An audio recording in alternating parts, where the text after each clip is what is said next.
Hey guys, have you ever been overwhelmed by the verse that talks about praying without ceasing?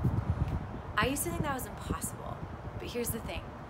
To pray without ceasing just means to constantly have conversations with God. That's what it means.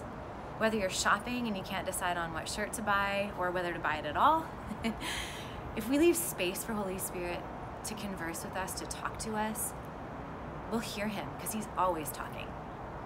Constant conversation. I try and do it when I'm cooking, when I'm with my kids. You know, it never really has to stop, and that works for me because I'm pretty chatty. But the more that I stop to listen to him, the more familiar I get with his voice. Here's the thing.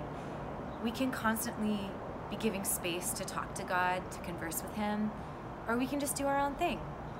When people come up to me in the signing line and say, I can't hear from God, I don't know what Holy Spirit's saying, I usually ask, have you been in conversation with him? Have you been chatting? Because I know he wants to speak to you, but we cultivate that with the Father. It's like me and Chris, you know, we can live in the same house, but there's weeks where we don't hang out, we don't chat with each other, and then I know what he's been up to, but I don't actually know what's in his heart.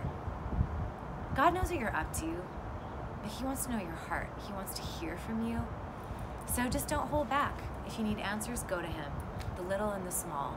To pray without ceasing is to constantly have conversation with your Father. Let him in.